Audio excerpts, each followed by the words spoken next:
अस्सलामु अलैकुम वरहमतुल्लाहि वबरकातुह। अल्हम्दुलिल्लाहि वहदह वस्सलातु वस्सलामु अला मन ला नबिय्य बअदह, अम्मा बाद। अक्ल सहीह और सुन्नत सहीहा में मुवाफ़क़त व यकसानियत।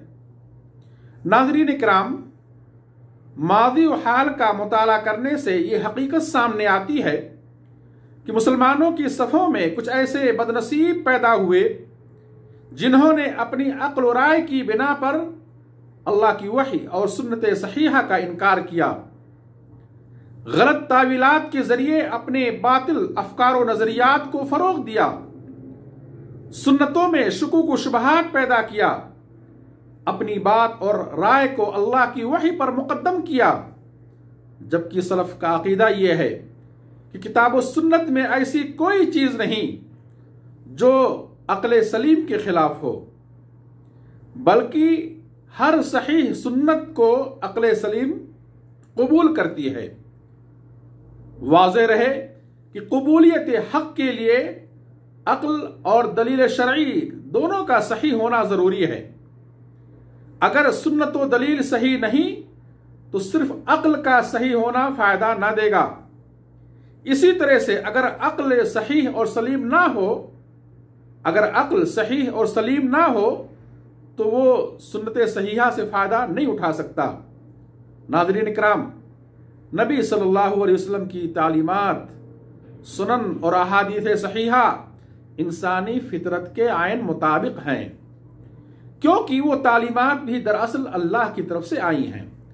नबी सल्लल्लाहु अलैहि वसल्लम ने उन्हें सिर्फ अपने अल्फाज में बयान कर दिया है या अपने अमल के जरिए वाज़ेह कर दिया है। जैसा कि अल्लाह फरमाता है, वमा यंतिकु अनिल हवा इन हुवा इल्ला वह्यु यूहा, कि मोहम्मद सल्लल्लाहु अलैहि वसल्लम अपनी मर्जी से कोई बात नहीं बोलते हैं, दीन में वही बात बोलते हैं जो अल्लाह की तरफ से वही की जाती है।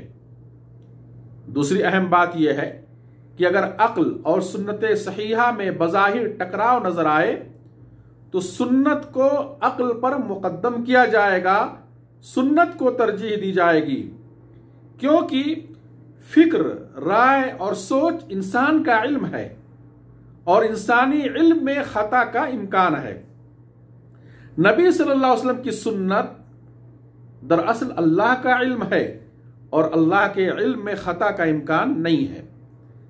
तीसरी अहम बात यह है कि अगर सुन्नत और अक्ल में वाज़ेह टकराव पाया जाए तो दो में से एक बात होगी, या तो वो सुन्नत सही सनद से साबित ना होगी या वो अक्ल ही अक्ल सलीम ना होगी।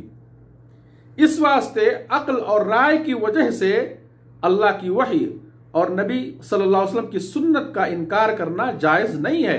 अल्लाह फरमाता है, या अय्युहल्लज़ीना आमनू ला तुक़द्दिमू बैन यदैल्लाहि व रसूलिही, कि ऐ मोमिनो, अल्लाह और उसके रसूल से आगे न बढ़ो। चौथी बुनियादी बात यह है कि शरई नुसूस में बहुत सारी बारीकियां हैं जिन्हें सिर्फ रासिखीन उलमा ही समझते हैं। लिहाजा मुहकम और ठोस सुन्नतों पर अमल किया जाए और मुतशाबिह नुसूस को रासिख उलमा के इल्म व फ़िक़्ह की रोशनी में समझा जाए।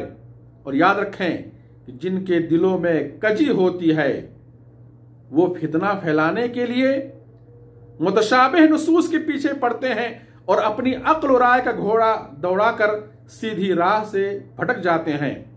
आखिरी नसीहत यह है कि अगर किसी के लिए सही सुन्नत का समझना मुश्किल हो तो वो उसे झुठला ना दे और ना ही उसका इनकार करे, बल्कि उलमा की तरफ रुजू करे और अपने इश्काल का इजाला करे। शरीयत इस्लामिया ने ऐसी कोई चीज पेश नहीं की है जिनका समझना अक्ल सलीम के लिए महाल हो, मगर यह भी है कि हर अक्ल बहुत सारी बारीकियों का इदराक नहीं कर सकती है। अल्लाह फरमाता है, वमा ऊतीतुम मिनल इल्मि इल्ला कलीला, कि तुम्हें बहुत थोड़ा इल्म दिया गया है। अल्लाह से दुआ है इलाहुल आलमीन हमें इत्तिबाए सुन्नत की तौफीक दे और शुबहात व शहवात के फितनों से महफूज रखे। आमीन। व आखिरु दअवाना अनिल हम्दुलिल्लाहि रब्बिल आलमीन। वस्सलामु अलैकुम व रहमतुल्लाहि व बरकातुहू।